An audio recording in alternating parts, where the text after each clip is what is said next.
Good afternoon, everyone. I am Domenico Lombardi from the International Governance Foundation. I'd like to welcome you all this afternoon to take part in this meeting on ecology and economy from opposition to synergy.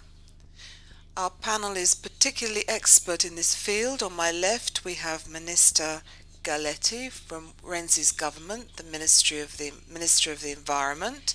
Welcome, Minister.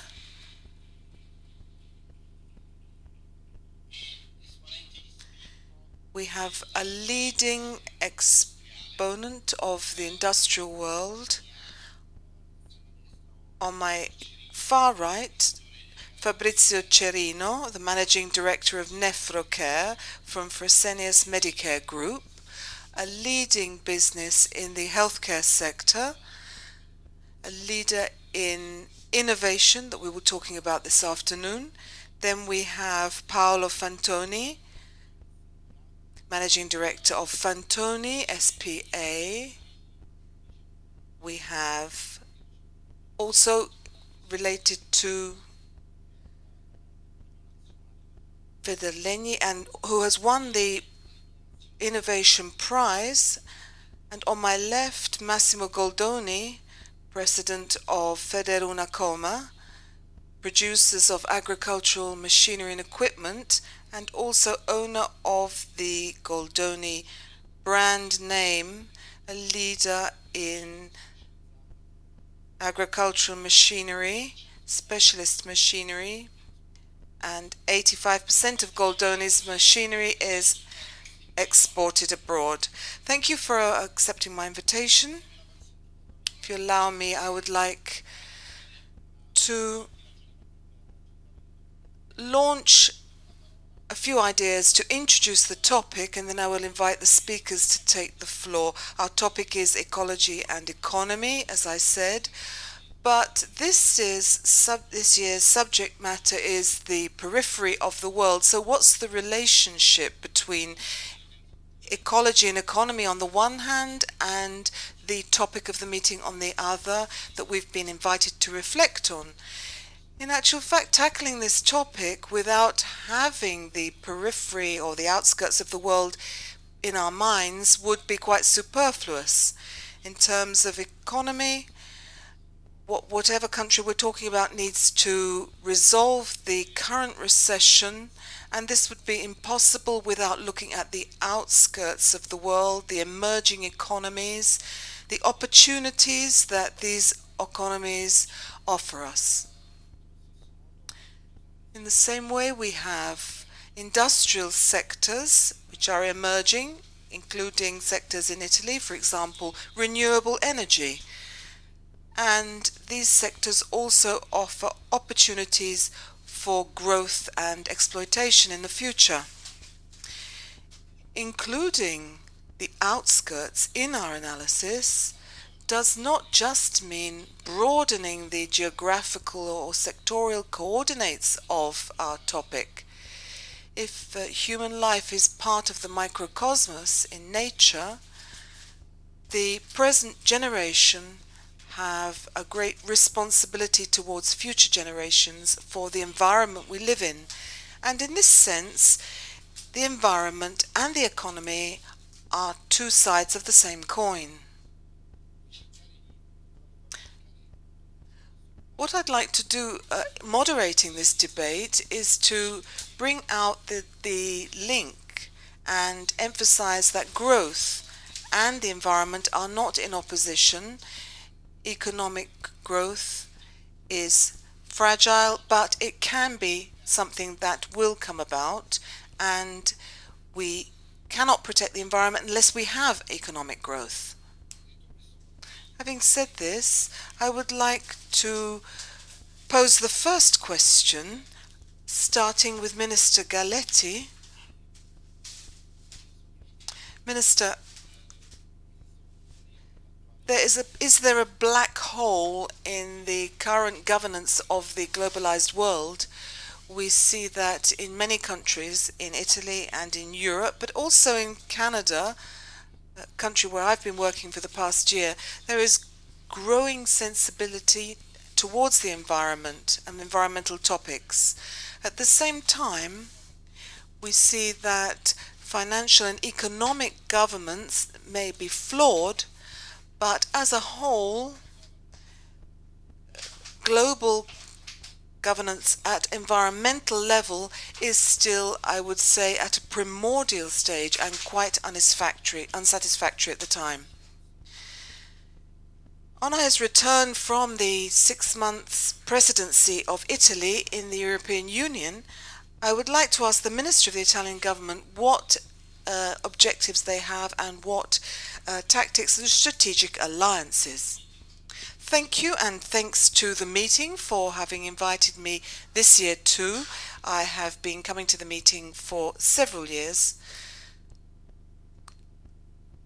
I would propose, first of all, to invite the other speakers to take their jackets off because it's very warm here under the lights. So that's my first proposal. The two topics that you have posed are the two topics at the center of the government's agenda for the 6 months presidency Italy has in the EU. Our first target as a government is how to relaunch growth and employment in Italy and in Europe.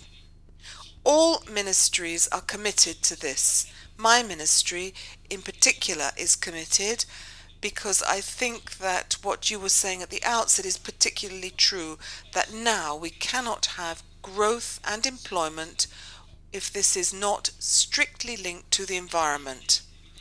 Plainly, the figures show us, for example, until 15 or 20 years ago, it was unthinkable to shut firms down for environmental problems.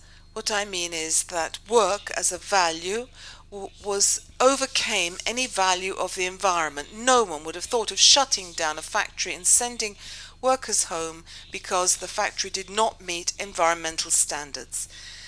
Yet in the last few months, since I was minister, we have shut down several businesses because they did not respect environmental standards. This means that care of the environment is now so advanced that it has become a priority with respect to other values. This is a very important datum.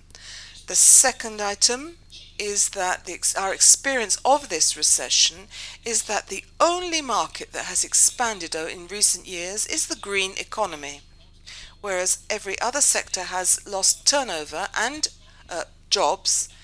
The green economy has increased turnover and employment levels.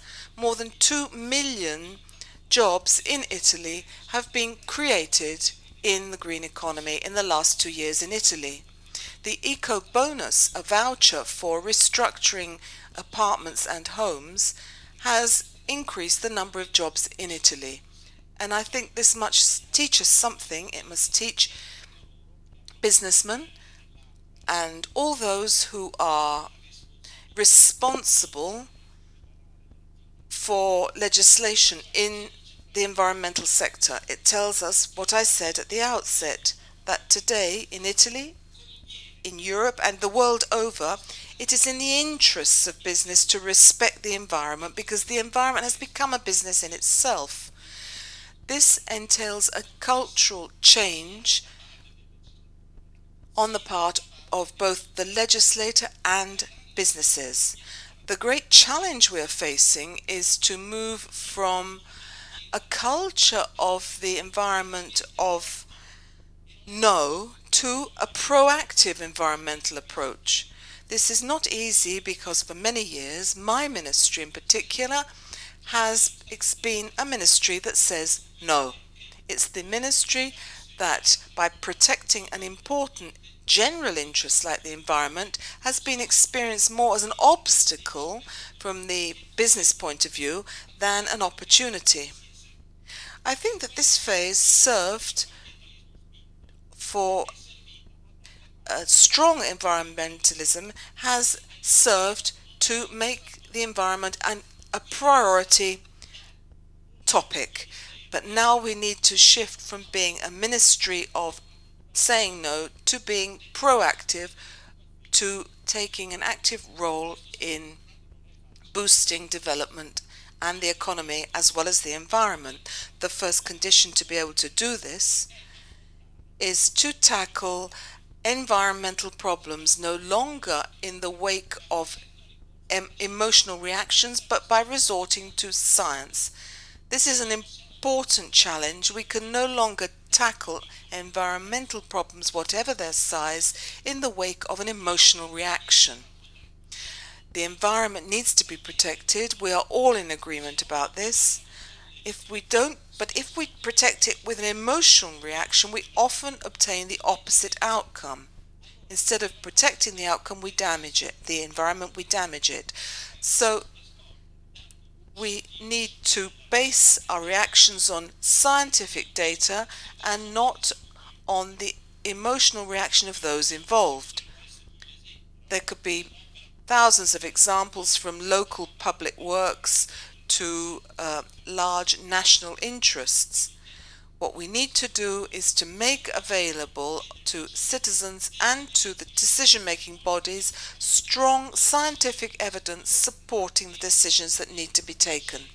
And whenever science tells us that there is a hazard and risks for citizens and for the environment, we need to have the courage and the responsibility to take action against those who still believe in the old attitude of saying no in defense of the environment. This is the first rule that we need to institute in order to move forward. Behind this approach is not just the economic aspect, but there is also a moral value. And this is something that I recall all the time, and that is respecting the environment and placing at the disposal of the economy is also to affirm a moral principle. The good use of resources is a continuation of our planet. We need to have this very clear in our minds.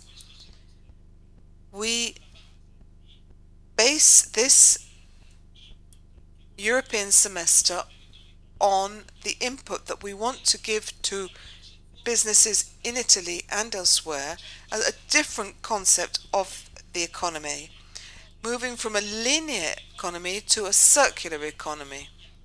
This means that altogether we must get to the point of working on the economy with the least waste of resources which are finite. It means starting to imagine that our production cycles must entertain the type of resources that are used. The resources we use are finite, and they need to be committed to productive cycles that at the end refuse and waste products need to be recycled in further productive cycles. This philosophy of a circular philosophy leads to an economy which is waste-free, with a strong saving on finite resources.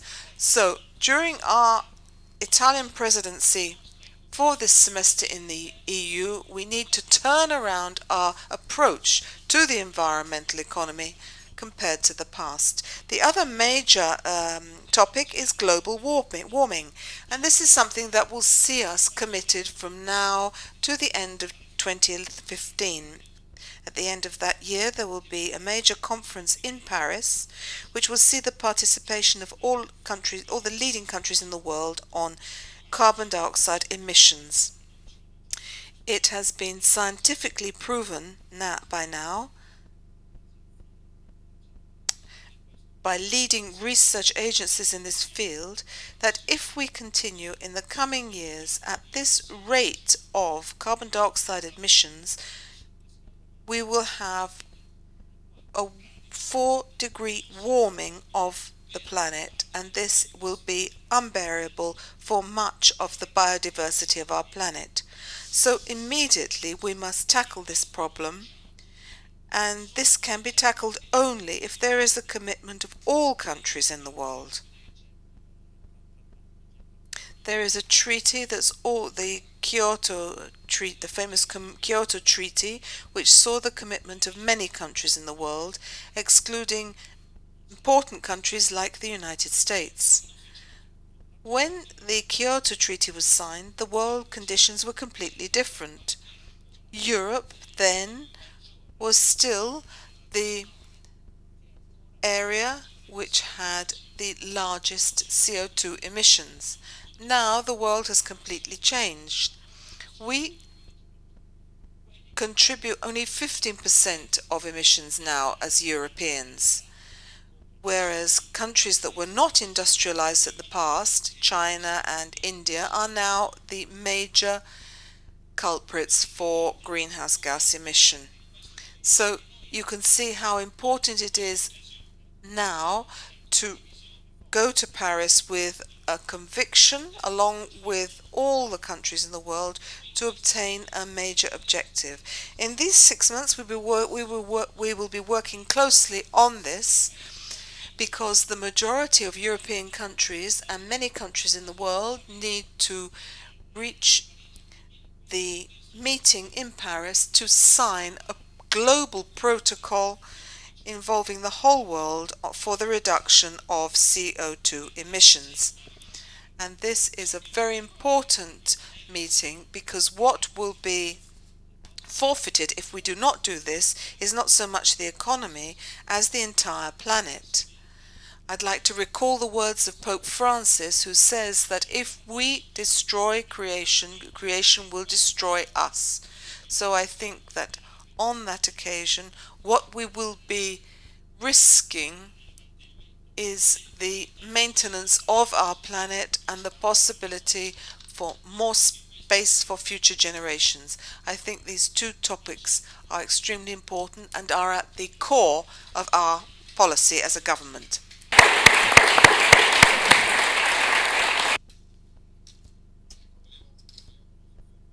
I just wanted to dwell on the last aspect that Minister Galletti mentioned.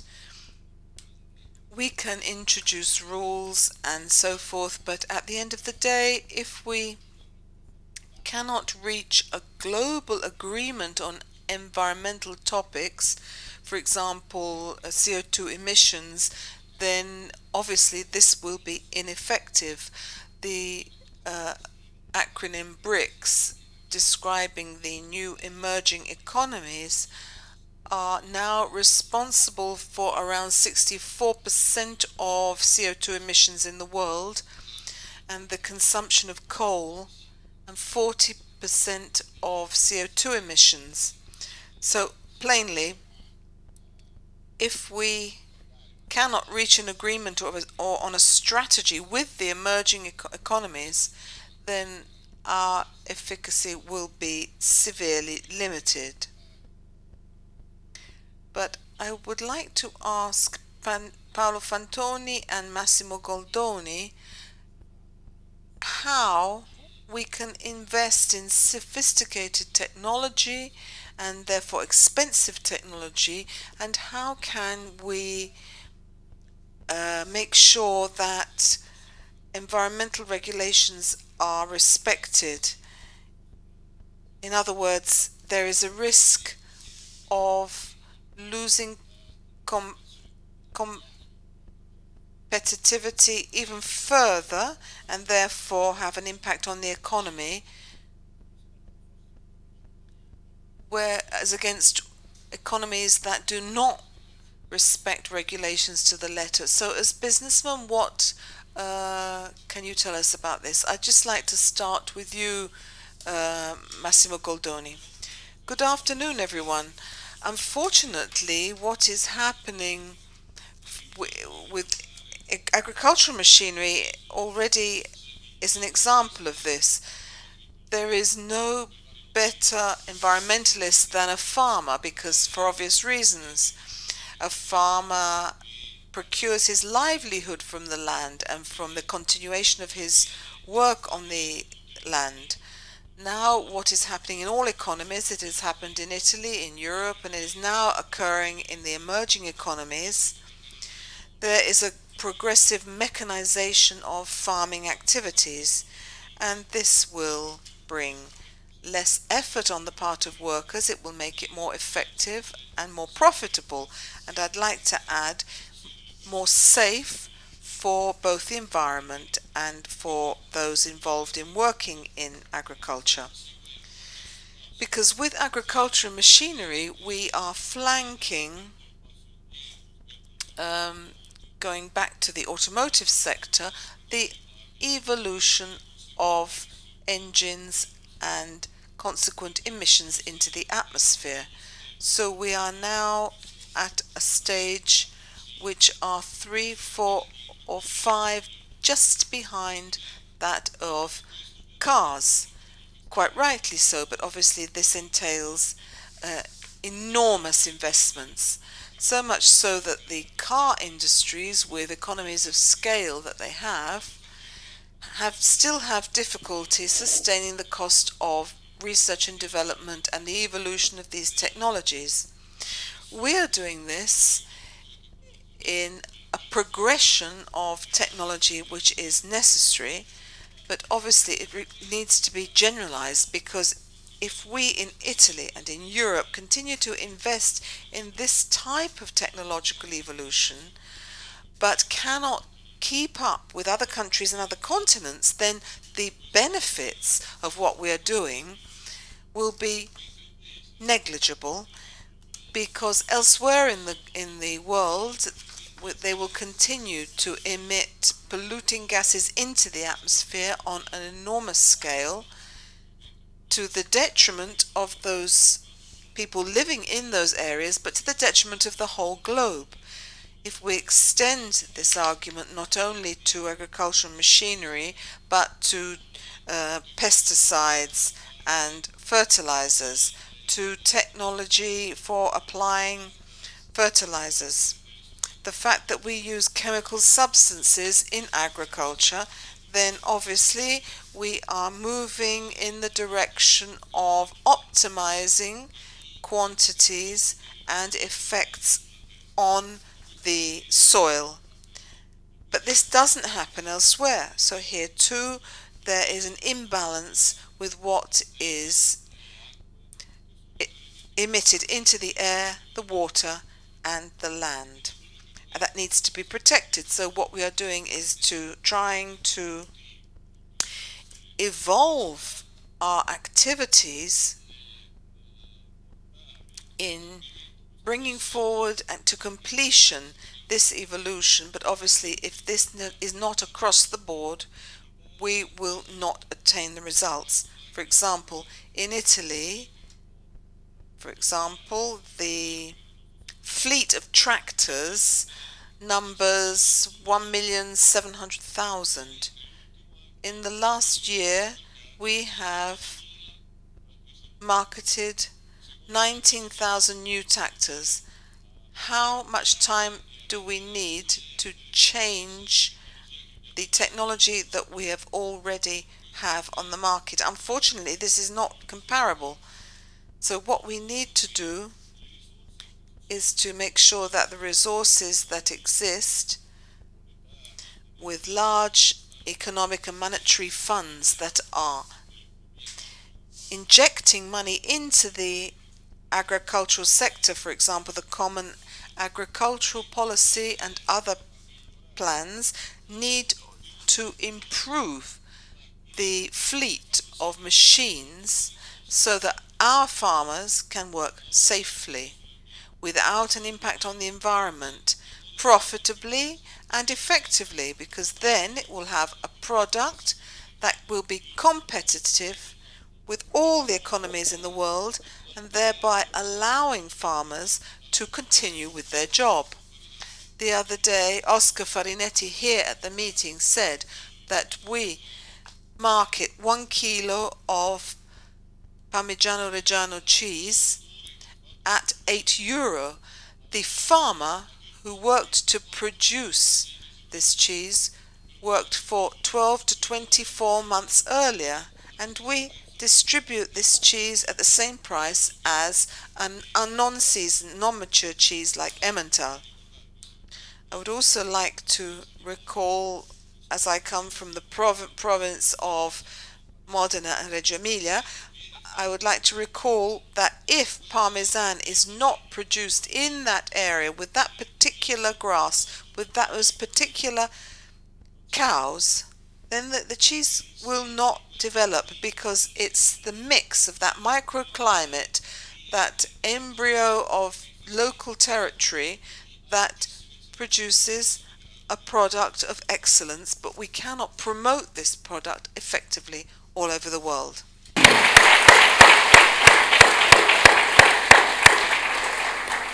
Io vorrei dare una risposta un po' più sistemica. Il nostro paese è un paese in cui la politica industriale manca da almeno 30 anni, ma certamente pensando al globo e alla crescita della competitività e della concorrenza internazionale, è necessario che ognuno di noi imprenditori ragioni nei termini di una costruzione di strategie vincenti che, a mio modo di vedere, nella filiera legno e arredo in Italia ci consentono di ragionare in via sistemica sul fatto che in Italia abbiamo ancora dei plusvalori e degli elementi positivi su cui costruire una strategia vincente nel futuro. La nostra filiera non a caso dimostra, pur nella sofferenza del mercato domestico, di essere ancora la filiera che a livello europeo può vantare il fatto di considerarsi la prima settore di esportazione, il primo esportatore di mobili europei. Lo siamo secondi a livello mondiale, ma certamente questo trova ancora nel territorio nazionale degli elementi legati alla capacità manuale, alla capacità artigianale, alla capacità industriale e anche al mondo della bellezza e al mondo che il sistema della filiera ha costruito attorno al Salone di Milano, alla federazione e alle associazioni territoriali, un sistema attraverso il quale costruire dei punti di forza che ci consentono di valorizzare il nostro prodotto sul mercato internazionale con due strategie molto precise: quella evidentemente di vendere la qualità italiana nel mondo, o quella di raggiungere elevati livelli di efficienza produttiva. Nei confronti con i problemi dell'ambientalismo e della sostenibilità delle produzioni, il discorso è molto ampio, ma dobbiamo riconoscere, rifacendoci anche a quanto diceva il Ministro prima, che anche il nostro settore è stato molto pronto ad adeguarsi a questo. Pensiamo al fatto che l'Italia è il paese al mondo in cui il sistema del riciclo e del recupero del legno è il più efficiente al mondo, che ha sviluppato a seguito di questa decreto Ronchi il più importante sistema di riciclaggio. The most important recycling system and the most important panel that has developed new technologies that we're exporting all over the world and that allow us to have a strong point in wood recycling, having very competitive costs for wood panels using virgin wood, and to express strong values which are not fully used by our furniture manufacturers, but the fact that our industry can say that we are in fact the most sustainable in the world in furniture production. And this is a marketing strong point that we have yet to exploit. Our aim is to move in the direction of a circular economy, but this at the moment is also interrupted by various conditions in the European market. For example, we give subsidies to the production of wood as a renewable source, and in my opinion, this is a weak spot in what should be a circular economy. We should be thinking that wood can be used, reused, recycled, and only in the very last stage be burnt. This unfortunately does not exist. We are stopping our wood panel manufacturing because of the lack of wood. So I think we need an overhaul of our subsidy policies for the biomass production, because we think that the maximization of wood production should reward the use of wood rather than combustion immediately. This is one of the messages I would like to bring to this meeting, and that I hope will be taken on board by our public, who I invite to think about this problem.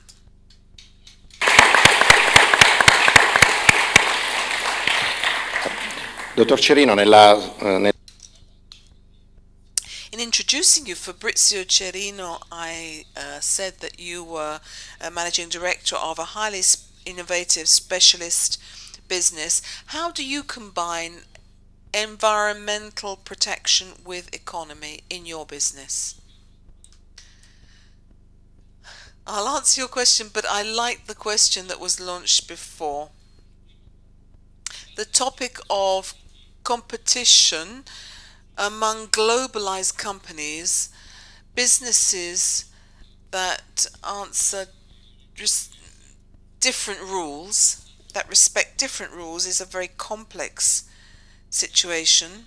I'd like to emphasize that my multinational company has more difficulty competing in Italy than in other European countries. By this I mean that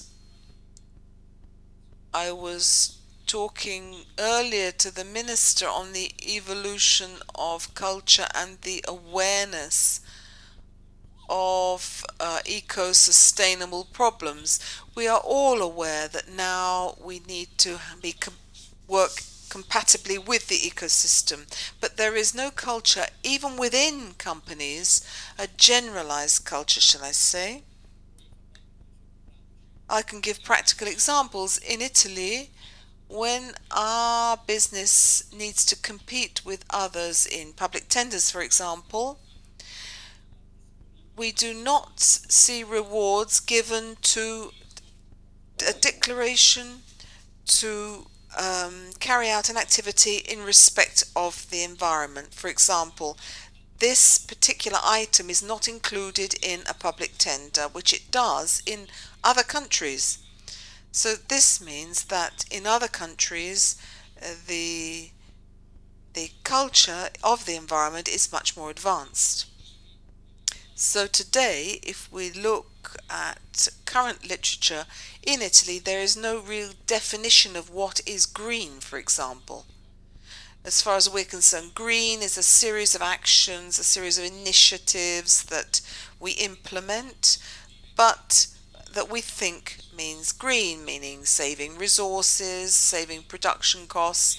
In actual fact, competing in terms of environmental impact requires not a self-referential interpretation of what is green. What we would need probably is a much more accurate definition of what exactly our government, the European Union, etc. requires, the parameters required to be green. So the difficulty of operating in this setting is enormous for a business like ours. And now I shall come to the question you asked me. There is no doubt that some time ago it was thought that ecology and economy were two opposites. In our particular business, this is not true. First of all, we need to take on board a whole culture of environmentally sustainable culture. In our business, this is a priority. I do this or I don't do it, or I only do it if it is environmentally sustainable. So investments would not be made or would be made if this investment helps the environment. But then if it's anti-economic, this will involve a choice, and the choice needs also to look at the payback on the investment. How many years will the investment take to become profitable?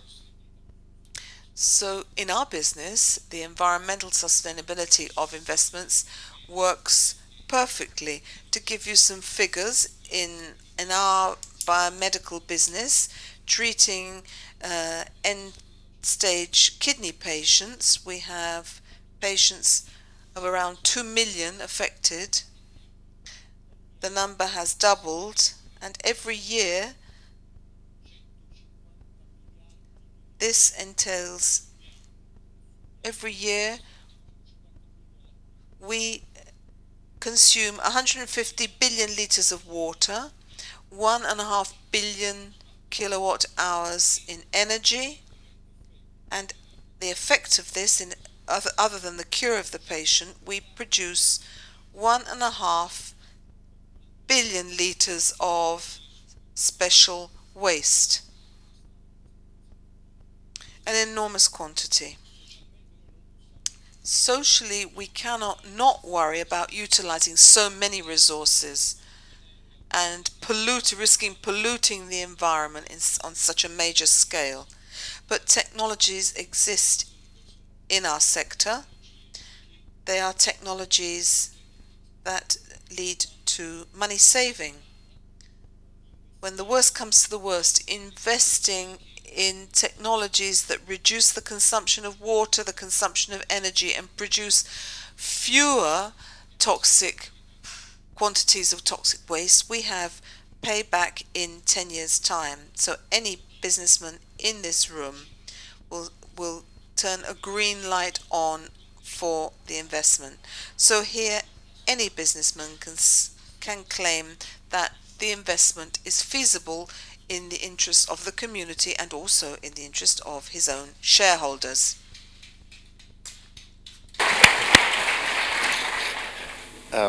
Ieri pomeriggio ero alla presentazione di un libro. Yesterday afternoon I was at the presentation of Professor Vittadini's book on Europe. He said that in Europe, and particularly in Italy, the topic of the centrality of families is always present, whereas the tax policies do not take this into account, so it becomes rhetoric. So, starting from this observation, I'd like to ask our speakers, starting with the Minister, talking of respect of the environment as a source of growth and new investments. What does the Italian tax system do to reward those companies that are more virtuous towards the environment?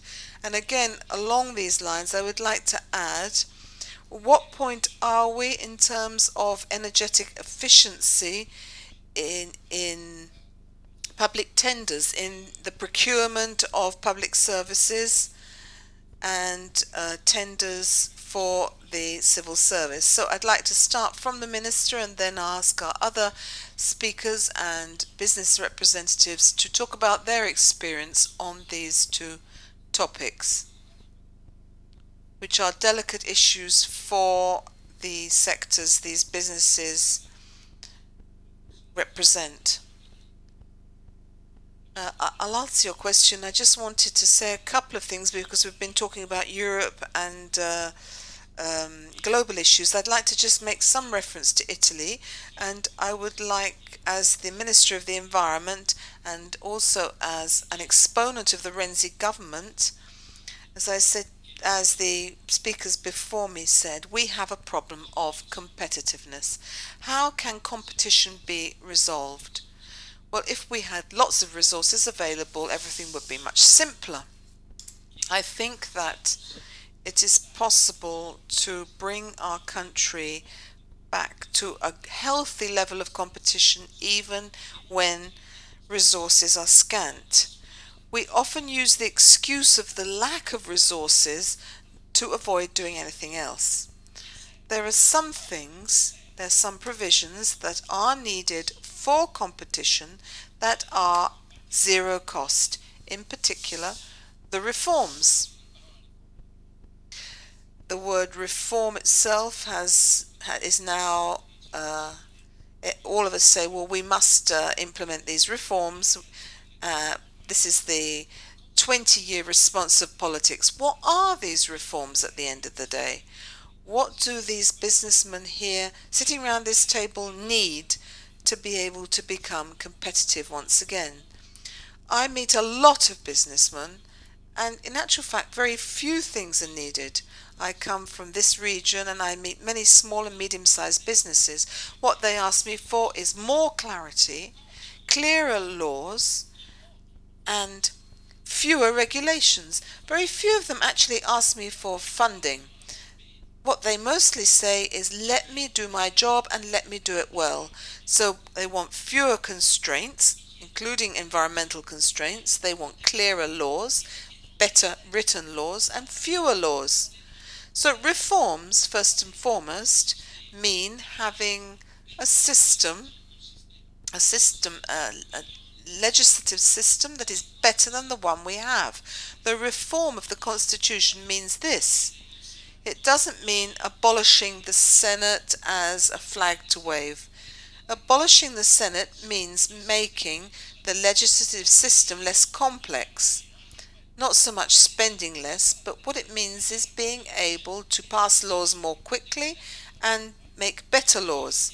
And this is no small thing, because every time we risk passing laws on such a long time frame, but by the time the law is passed, it has already been overcome.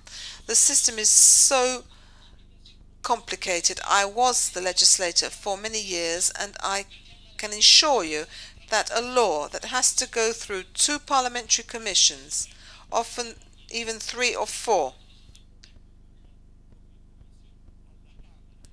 to go through the lower chamber and the upper chamber, then at the end the law is incomprehensible. It is not suited to the task it was invented for. So abolishing the Senate means making the system more suitable to produce clear-cut legislation. Reforming Chapter 5 of the Constitution means, in Italy, establishing who does what, and this is no small thing.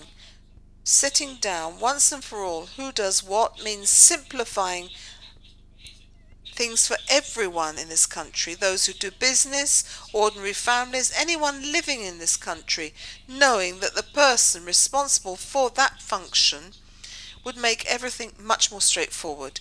In my sector, when I do something, I need to look at a regional law, which is not necessarily ratified what I say.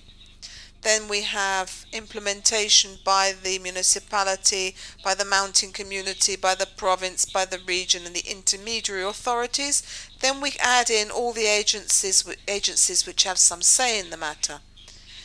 Is it possible to do business in a system of this kind? Plainly, this is not possible. We would have lots of different norms differentiated according to the territory, creating an incomprehensible confusion for businesses.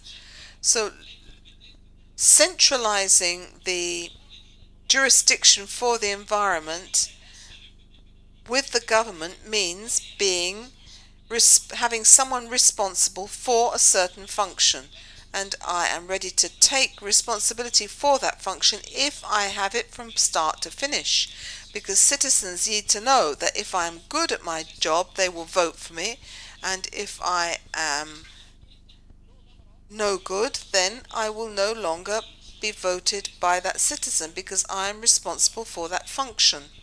So passing reforms means this, first and foremost. It means reorganizing our legislative system, and this is a precondition for the economic recovery of our country.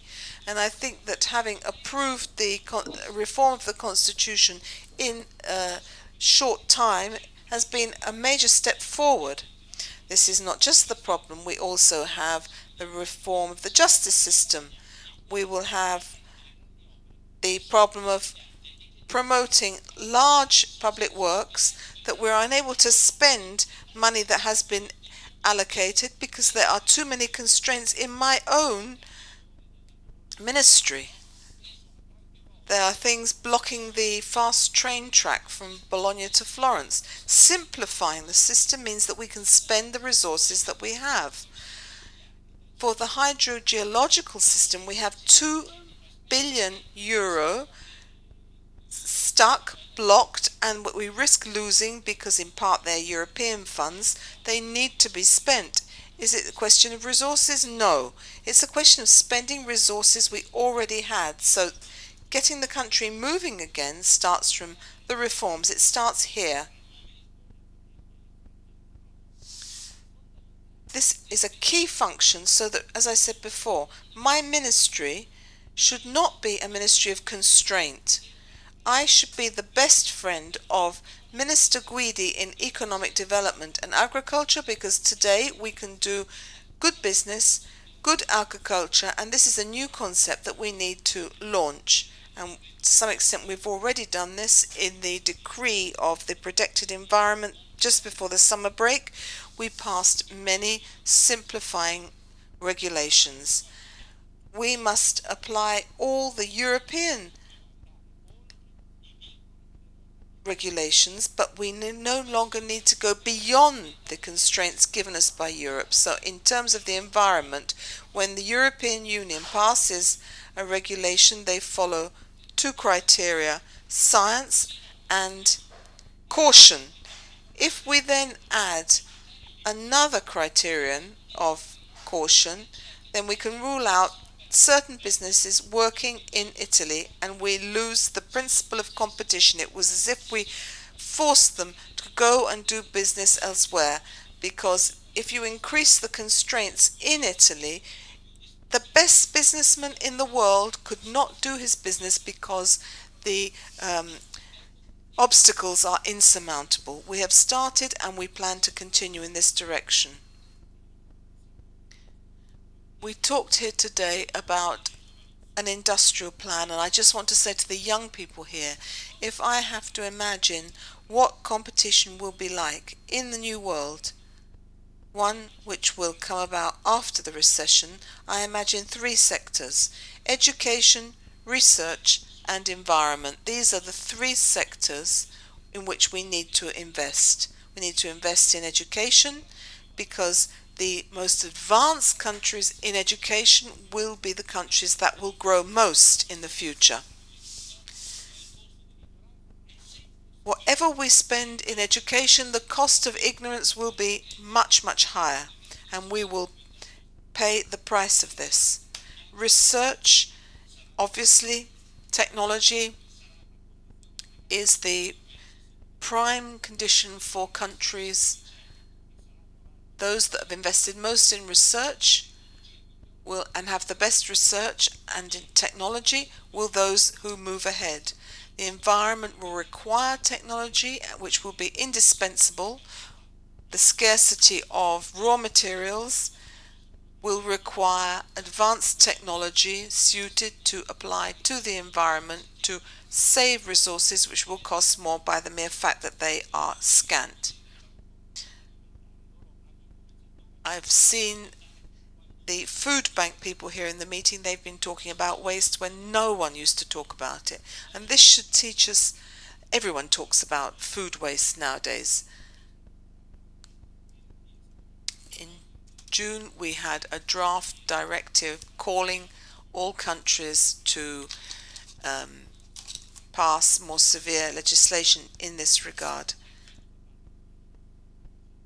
The first thing is, I need to say that this is part of the industrial plan I was talking about, because the more far-sighted we are, the better prepared we will be. Those who govern must learn more from the experience of ordinary people in civil society. Often the best advice comes from there. So in our new politics, we need more subsidiarity and more attention to the society as a whole.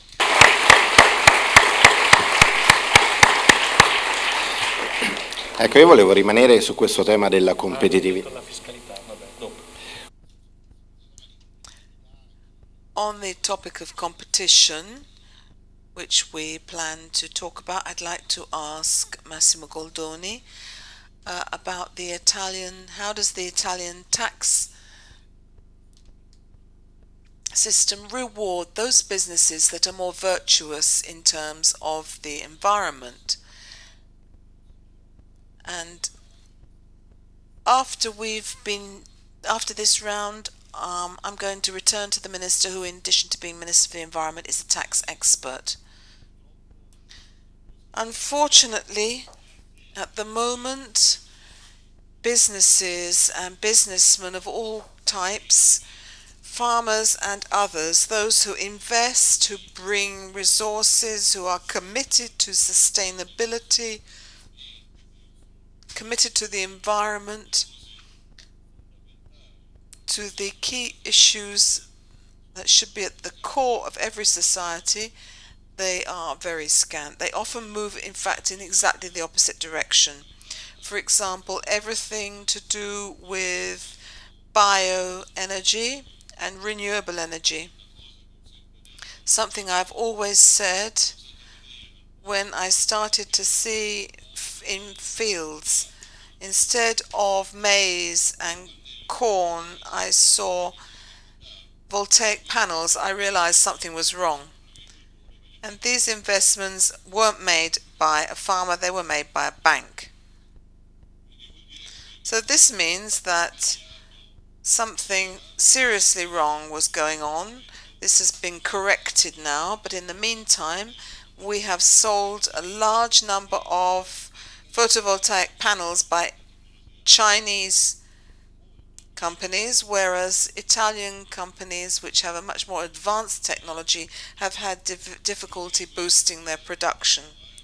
Going back to my sector, which I know better, is that we must manage to create the conditions for those who invest and who are incentivized to working in this direction, and we have all the skills and the capacity in this sense. We have nothing to learn even from our German colleagues or our American colleagues, because we are way ahead in research, in scientific innovation, in across the board.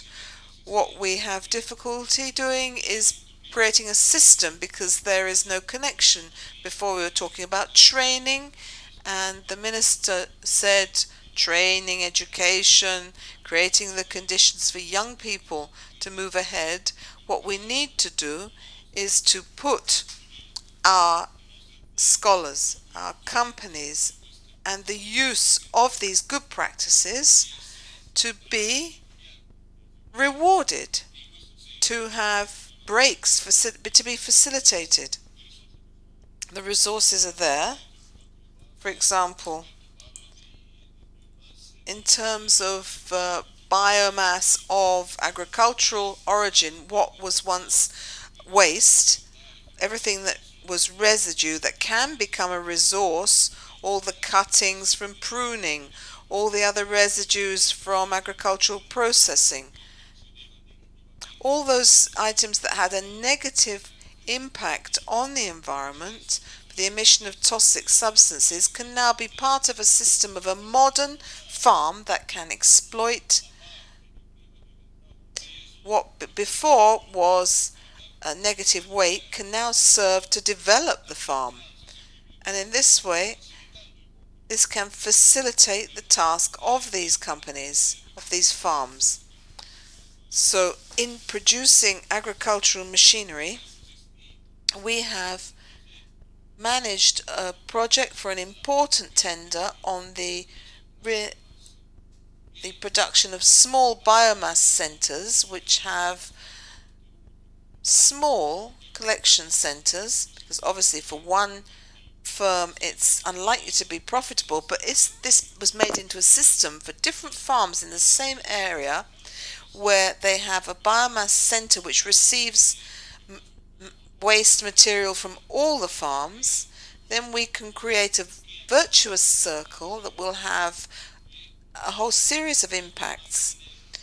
For example, if we talk about machines that are used to irrigate, to cultivate crops, machines that are used in the growing process, why don't we offer incentives to those who, we've seen this in fridges, for example, AAA+. Why don't we do this for agricultural machinery so that if I build agricultural machinery, I am incentivized to produce machines that are environmentally safe, and the person buying this machine, the farmer buying this machine, also has an incentive because otherwise, at the end of the day, the machine will cost more. So I will prefer the machine that doesn't have these characteristics, or worse, the machine that comes from countries that you can imagine, I don't need to name, that even have minimum safety requirements.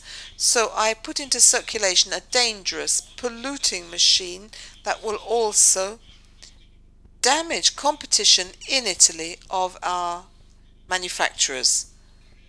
So the idea of creating the conditions, we're on the road to doing this, but there's a lot left to do because simplification that the minister referred to.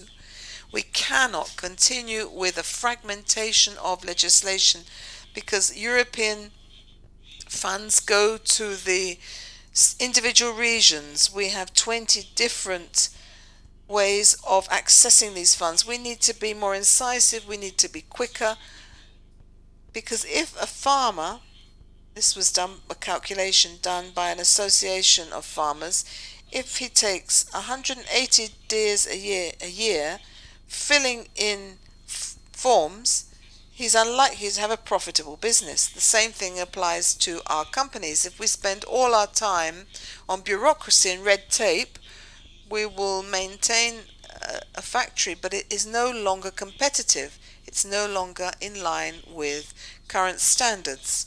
So what I think is important is to create the conditions for people to be stimulated to move forward in this direction.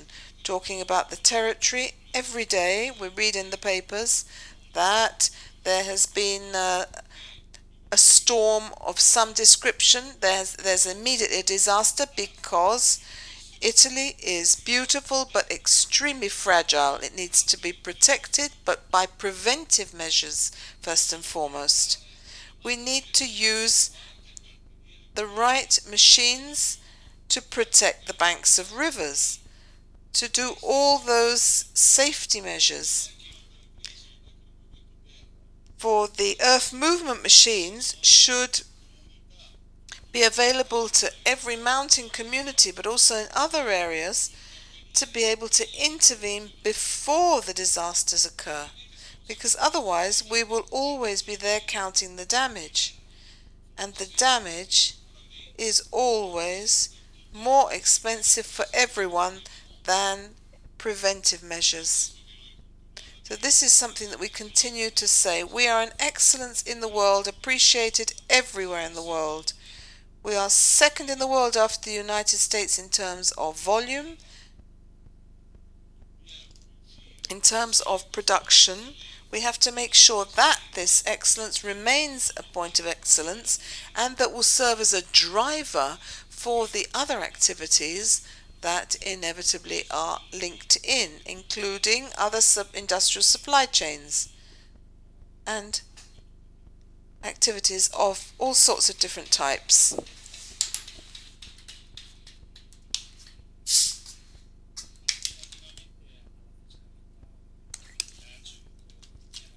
Sono più tempi in cui le imprese possono chiedere, e quello che ho detto prima penso possa essere appunto inteso nella direzione di un vantaggio invece fiscale per lo Stato nella eliminazione di sussidi alle biomasse.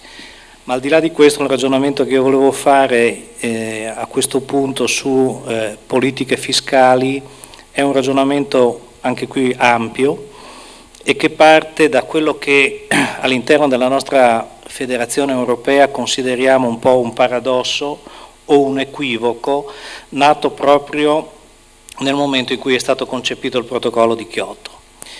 All'interno del protocollo di Kyoto la spinta a produrre energie rinnovabili aveva un fondamento tecnico legato al fatto che la combustione del legno veniva sostanzialmente ritenuta neutra nella emissione del CO2. Was considered to be linked to the production of carbon dioxide gases. The plant that absorbed carbon dioxide while growing and then re-emitted carbon dioxide generated a sort of neutral balance. As we see it, this principle must be seen differently. We need to overcome this position.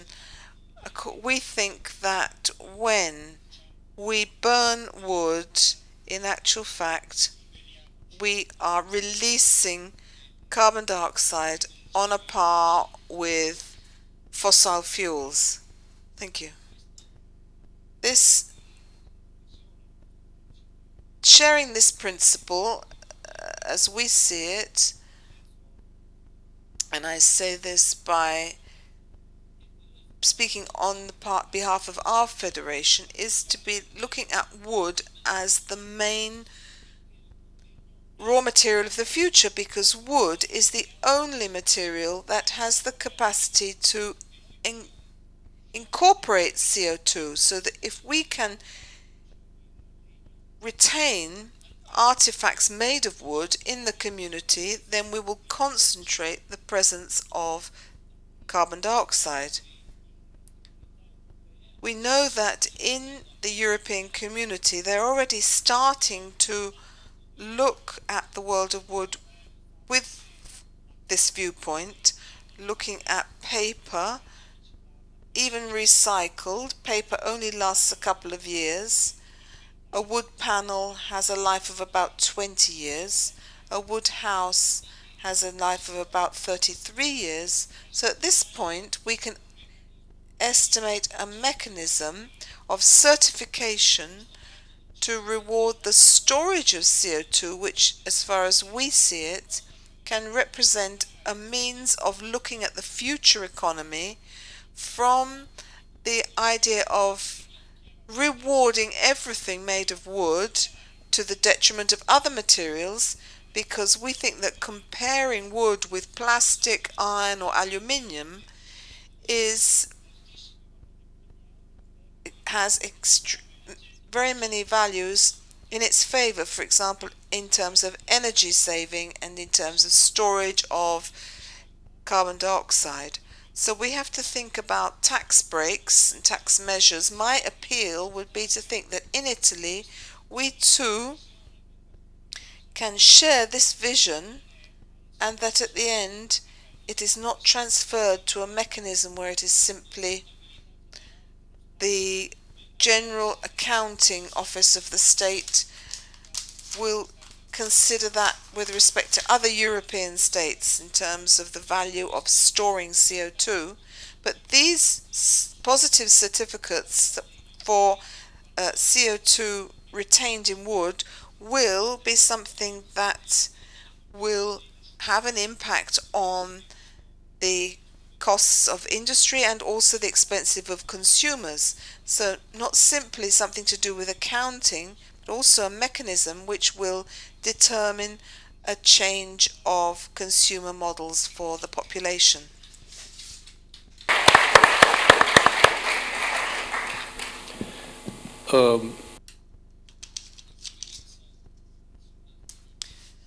My personal experience in our company concerning tax breaks for environmentally sustainable practices is null, nothing at all, in the sense that, as I said before, the elements of production that we use are energy and water, and there hasn't been one occasion in which I haven't sought in incentives or legislation of all sorts to make use of rewards or bonuses. One, because they didn't exist, or if they did, they were so complex to implement that I would have had to take on a statistics engineer to have any advantage.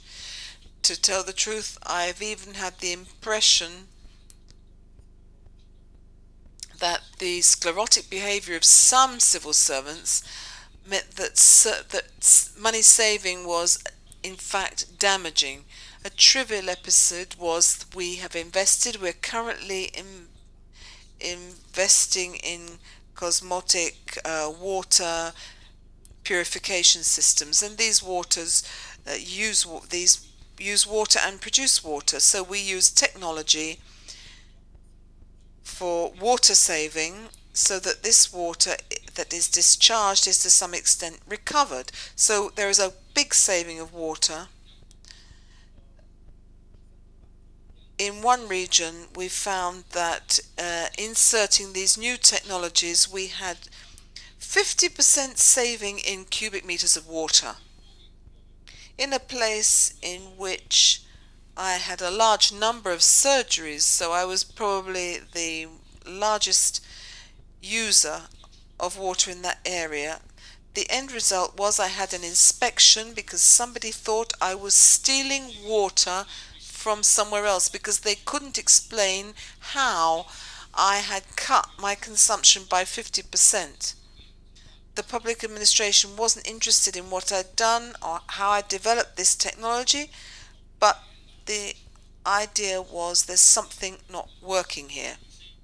I realize this is a trivial example, but going back to what I said before, this is a question of culture. It's a question of taking an experience and carrying it forward as an example. It's not a question of fraud or theft. Even the production of solar panels through environmental measures, we're talking about payback again. Just to be brief, we're talking about private companies, investments, return on investments, money saving and so forth. In actual fact, the healthcare sector, which is the sector I work in, for 95% of Italy, healthcare is public.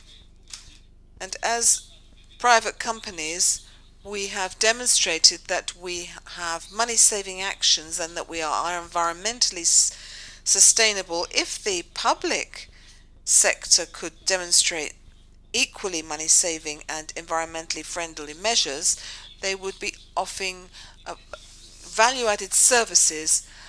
First and foremost, this type of culture must be imbued in the executive, in management. In the United States, they have calculated that environmentally sustainable actions in the hospital sector will lead to savings of 5 billion euro. So we think that in proportion we could in Italy save at least €500 million. Thank you.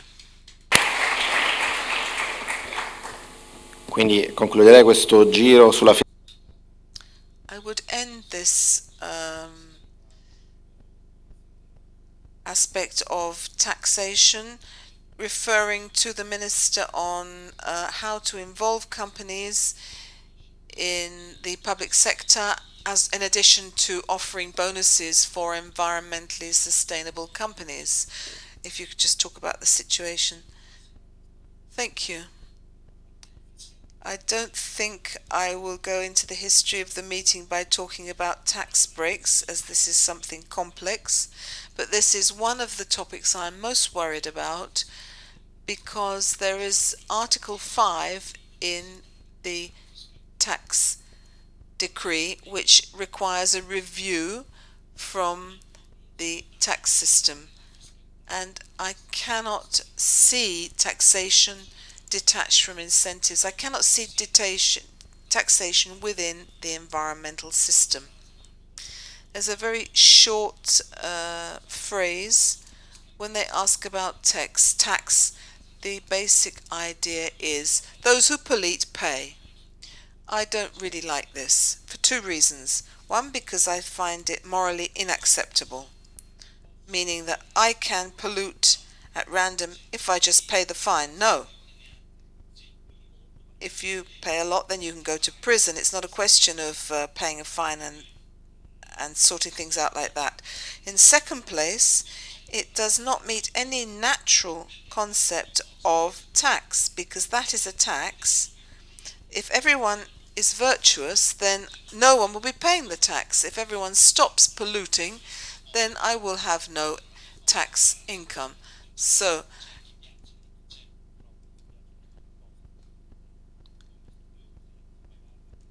obviously, if no one is paying the tax, even for tax scholars, then tax needs to affect large assets or income or owning assets. If I go outside this scheme, then it's difficult to understand what taxation is.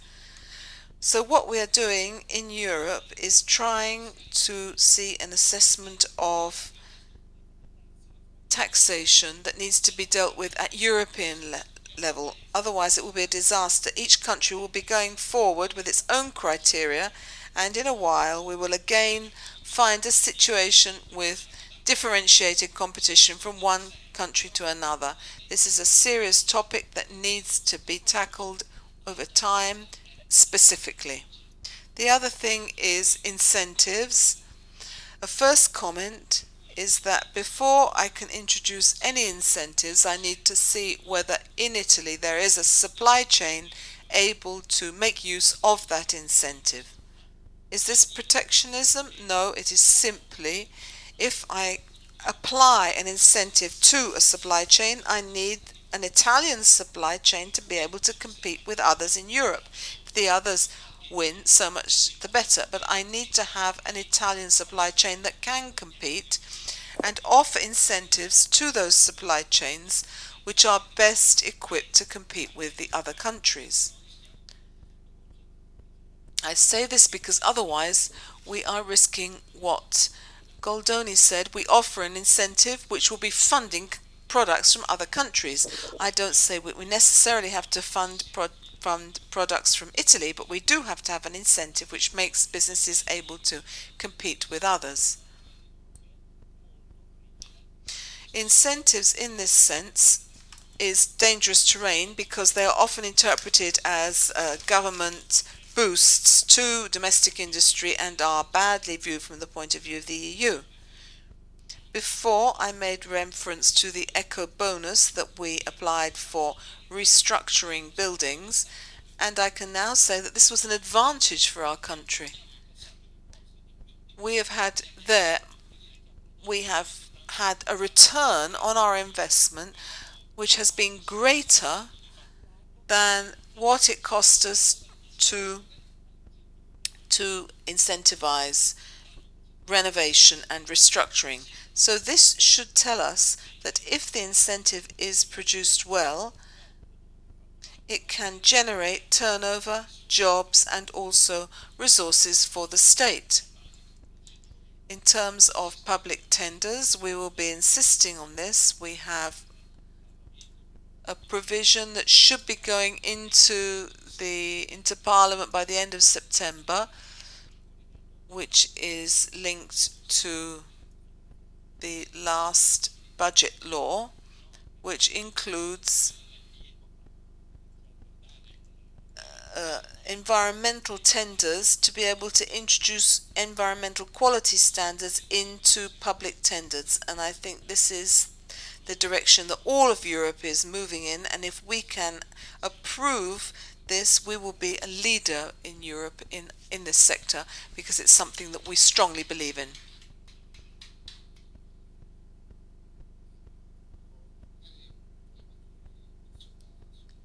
I just wanted to touch on a topic that the Minister raised before, which is research and investments and information. In Italy, only 20% of young people graduate. It's a very low figure compared to the United States, France, and Germany. If we look at the number of students enrolled in scientific faculties, this number has dropped even more in the last 20 years. If we add to this the fact that referring to an industrial system in Italy means talking about small and medium-sized industries, the question I would like to ask our business colleagues is how small and medium-sized industries manage to acquire financial capital in a setting in which it is difficult to get hold of capital for ordinary investments. And above, how do they keep increasingly specialized personnel who are increasingly competitive on a world scale, given the dearth of supply and the limitations of the Italian business setting. I think this is a major problem because we have academic and university levels which are with a very, very high value, and we work with these departments, but again the synergy is extremely complex. It's often a question of an individual person. For example, if I have good relations with one chancellor, or one researcher, or one lecturer in the University of Bologna or Modena, I manage to implement an important project destined to specific things related to our business. And this in fact is something that we do all the time. Each one of us, and of course I'm referring to my sector, but I'm sure it applies to the others as well, gradually there has been created a network which collaborates, something which should be part of the system. It should be organized, it should be automatic, it should be linked up, it should be a mechanism which is automatic. In Germany, when I visited the Fraunhofer Institute, and tears came to my eyes, because you see that there is a direct, close link between researchers, businesses, and the industry. They even put it on their visiting cards. Cavolo, perché da noi no? Why isn't this possible in Italy? In Italy, we do have the competencies and the skills, but it's not integrated as a system. We tend to be very individualistic. Each person has a way hiding away from competition, but this epoch is over unless we join forces. And this is something that we're working on with networks of businesses, because this is a key solution to dwarfism in Italian industry by exploiting a whole series of possibilities in an integrated fashion. Otherwise, we won't be able to overcome the battle in terms of competition. I think we have all the conditions and the capacities, but the linking threads are missing so that each business acts individually. I think we also need to allow our young people to understand that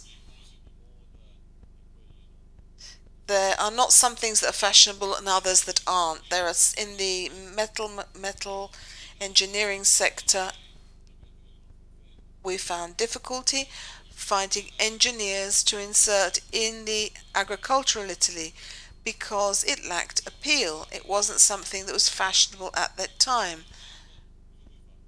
They wanted to do marketing. What does that mean? They don't know what it means, but it means that they travel a lot.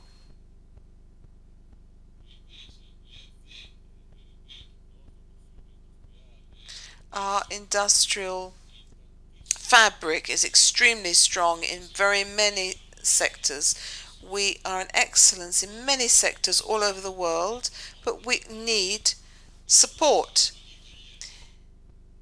And if the Italians will not be present with their skills, at the door there is an army of Indian, Brazilian, Chinese, South African engineers and so on. So those engineers are happy to come in. So what we need to do is to give our young people the message, the target, to say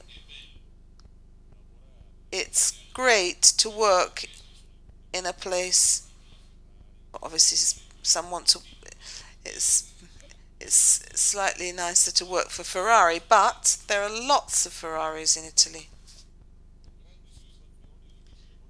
With great satisfaction for those that work in these companies with development potential. Obviously we have a size problem. Our fabric small is no longer beautiful, unfortunately, because we need to pool our resources. We need to create a system including all the other links in the chain and link up with universities and other sources of training. Rather than calling the young people, I think we need to scold businesses in this sense, because what we tend to see is what Mr. Goldoni said just now, is we need to offer incentives to businesses. Over the past 50 years we have managed to cover up a lot of our faults and a lot of our failings, thinking that small is beautiful could be the solution in which we could carry on getting along. The current recession is bearing great strengths that we have, especially in the wood supply chain. The structure of the market, especially the mass market, supermarket distribution in Europe, is changing the structure of the wood market. We have a two-figure recession. When I entered my company in the 80s, the industry had more outlets for furniture than newsagents. We had 34 licenses for the sale of furniture. Now these have dropped to 16,000, and every year we are losing 1,000 traditional furniture outlets. These dynamics, where the experts say that in 2020 we will not have 16,000 outlets, but we will have 8,000, shows a scenario that is very clear. There will no longer be exhibition space for the sale and display of a large number of companies. So consolidation in this sector is highly dynamic. It's highly present at the moment and will lead to a reduction in the number of operators, which we can see as a problem, but I think we ought to look at it as an opportunity. I think that if Italy still wants to have an international role with its industry and its manufacturing capacity, it must try and look at a number of structured players which have the capacity and the professional skills to involve young people in structured systems, because a destructured system of a small company no longer works. So in addition to look for solutions to the problem, we need to be frank, and we need to manage change in this direction by managing to anticipate the problems that this will entail.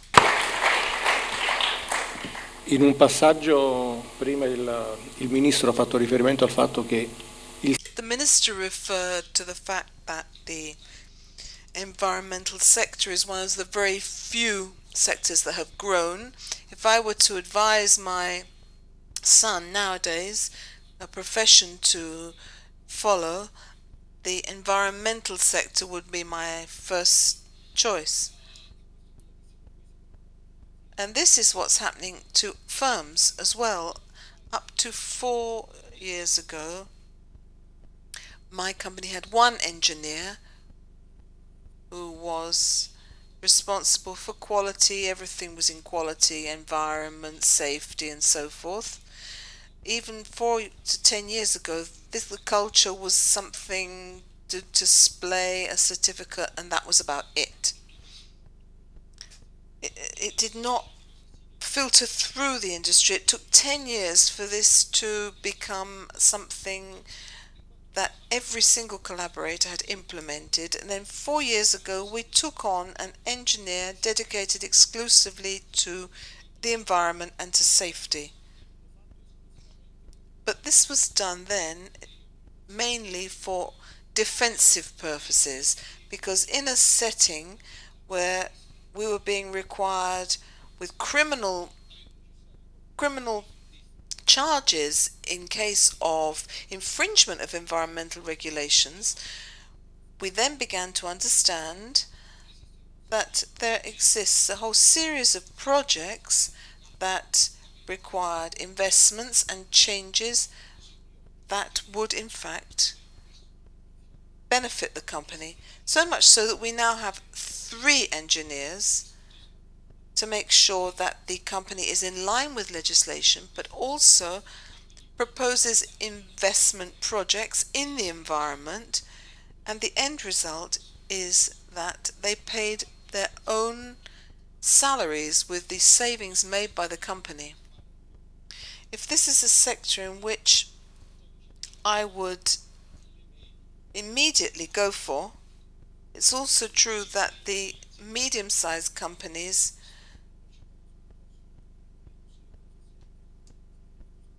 they need to save money. Medium-sized enterprises need to save money in many directions, but not in human resources.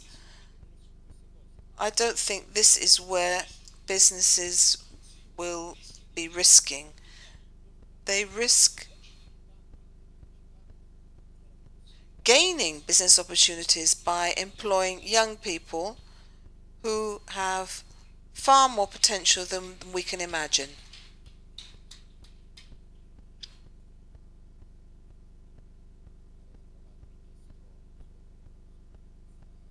I'd like to ask the Minister to take the floor to reply to this question and also to comment and make some conclusive remarks.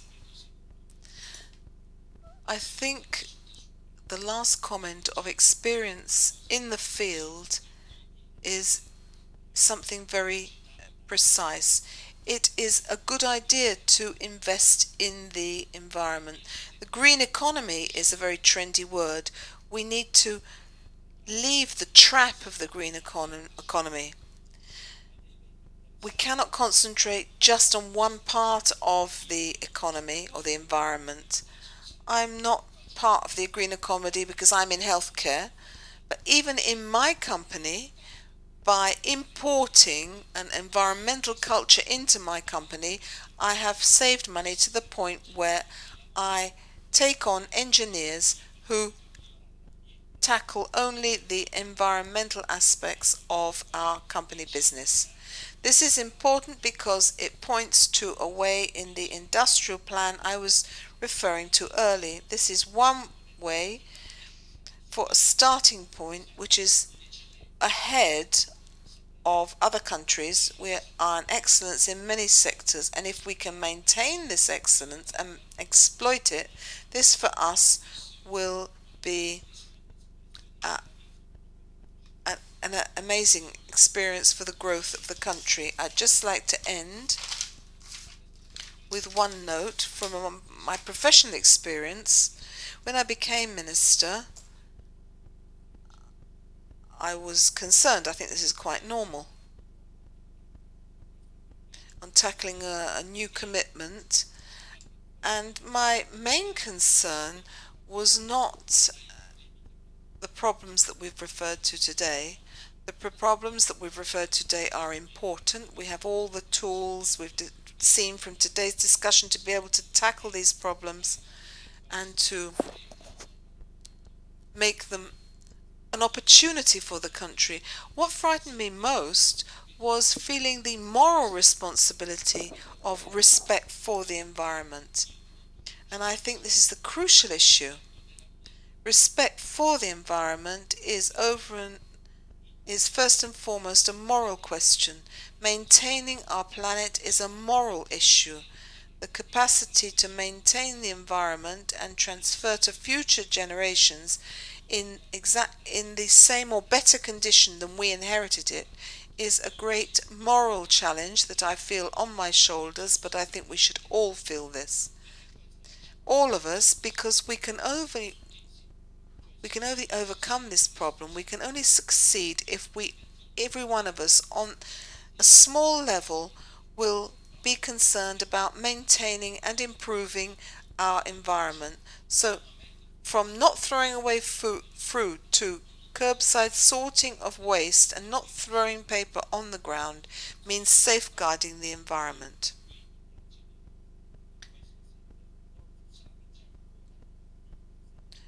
Don Giussani told us how we can go about this, because education is responsible for everything. We will only succeed if we can teach our children respect for the environment. The education that my generation did not have. It wasn't my father's fault, because that culture did not exist then. Schools were built with asbestos roofs, but they didn't do it because they wanted to harm children. They did it because they knew no better. And they also had to rebuild Italy after the war. There are other problems which took priority over the environment at that time, whereas now we know what opportunity respect for the environment is, and we have the duty to transmit this respect to our children and to develop in them a culture of respect for the environment. In reorganizing my ministry, my priority is environmental newborns,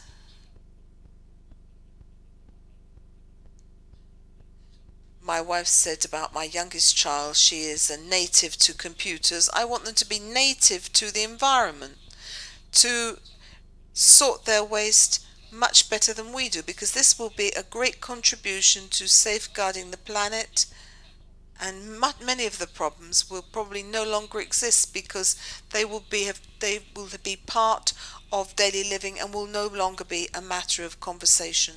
So I would like to conclude by the words of Pope Francis, who has said a great deal on the environment at the core of his papacy, and I think he will emit an encyclical on the environment.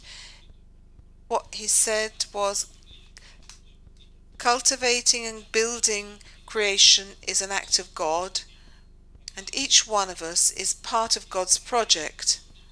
It means that we will grow the world with responsibility, transforming it into a garden, a place where everyone can live. And I think that this is our task, and if we can do this, we will do more than we have been able to do to date. Thank you very much.